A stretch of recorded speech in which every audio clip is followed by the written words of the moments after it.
Major De Castro to provide a DNA of his hair or hair strand, and he said no. Tama? And you stop right there.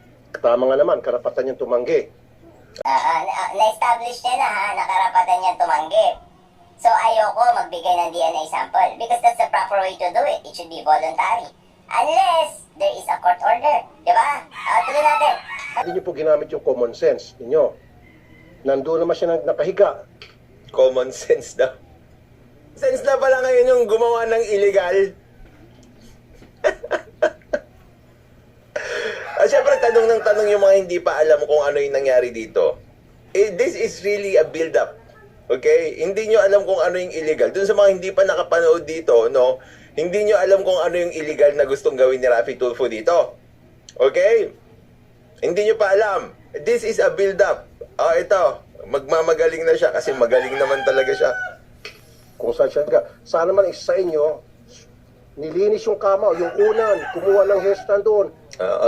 Tignan nyo yung parang tignan nyo pa yung mukha niya habang nag-explain siya dito. Parang bilib na bilib siya sa sarili na siya lang yung nakaisip nitong illegal na gawain na ito. Kinuha yung kanyang suklay o pagkatapos niyang maligo, tiningnan yung banyo, kumuha ng buhok niya. Sigurado ako, siyempre, may nalalagas na buhok niya. Dun sa mga hindi pa alam kung anong gusto niya mangyari, gusto niyang kumuha ng DNA sample. Surreptitiously. Patago. Pasikreto. Yun daw ang common sense na pagkuha ng DNA sample kung ayaw nung tao na kukuhanan mo ng DNA sample na magbigay ng kusa ng DNA sample. Oo, illegal yan. Papaliwanag ko mamaya.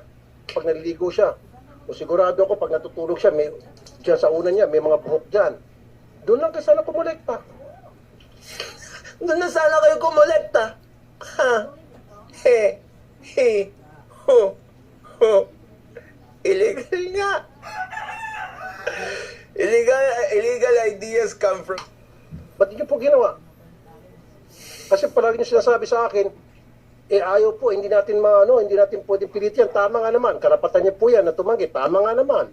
Pero hindi mo ba naisip, Raffy Tulfo? Nandiyan po yung chief of staff mo. Di ba sinabi niya na sa'yo na illegal yan? Tapos ang mangyayari, kapag nakakuha ka dyan, ang tawag dyan sa korte, illegally obtained evidence.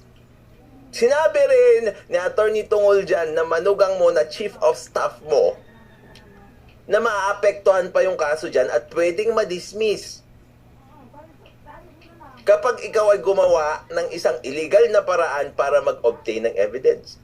Illegally obtained evidence are not admissible. Ano yung doctrine? Fruit of the poisonous tree.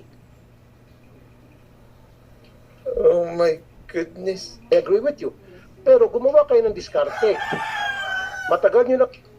Diskarte? Ang diskarte ba illegal? Ilang araw, baka magbagong isip. Am I right? While waiting Proud na proud siya. Proud na proud siya. O sige. for those 3, 4, 5 days, sana dumiskarte kayo. Yan ang sinasabi ko. Diskarte talagang gumawa ng illegal. Diskarte talaga yung gumawa ng illegal. Putik yan. Ko, saan siya natutulog, saan siya nakahiga. Pagising sa umaga, pasimple, yung unan, kunan niya ng buhok. Yung... Ay, tatabihan mo.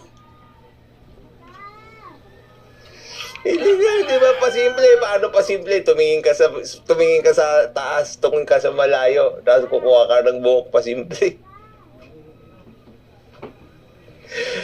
Ay, discarding illegal para is... Di ba sinabi na sa'yo yan? Illegally obtained evidence are inadmissible in court.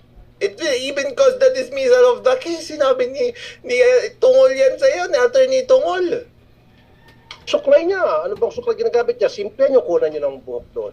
Sa banyo, pagkatapos niyang ligo, kukunan niyo ng buhok. Yun niyo po ginawa. So gusto mong gumawa sila ng illegal. Kung gawain mo yan, Raffy Tulfo, huwag mong ipasa sa iba. Huwag mong ipasa sa iba yan kung gawain mo yan. Sir, If I may, Your Honor. Yan na, yan na. Naisip na po namin yan. Nung andun siya sa office ko, meron siyang paso na pinag-inuman. And yun sana yung gagamitin namin. However, when I consulted my legal officer, that Di ba kinonsulta mo rin si Attorney Tungol, Rafi Tulfo? the evidence might not be admissible in court, will not be admissible. Because it's illegally obtained. Ito yan eh. In court because, I know that, Major General. I wala know po. that. Naisip niya na parang, oo nga, o sandali, kailangan ko siyang barahin para alam ko to. Kasangga ako. Ay, kasangga. Basa ko kasi dito, kasangga. Chance ko na ito. Oo nga pala, bumalik sa akin, illegal yan. I know that. O sige, alam mo pala. Sige. Bakit gusto mo pa rin mangyari? O, tignan natin yung palusot niya, ha? consent, I know that Your for a Honor. fact, of course. Pero I know that for a fact, of course. Siyempre, ikaw yung pinakamagaling eh. Hindi mo kami kumukontra dyan na you are the best among the rest of the Ampalaya. Dali. so at least it will give you a guide. Oh, grabe palusot, no? It will give you a guide. So, ang magiging guide mo, yung illegally obtained evidence. Very good! Legal officer nagsabi, hindi pwede. Bawal! Illegal! Abogado mo nagsabi, illegally obtained evidence. Bawal! Gawin nating guide. Genius! Genius!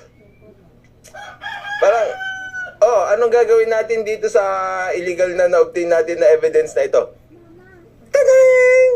Gawin nating guide yung illegal. Ang talino.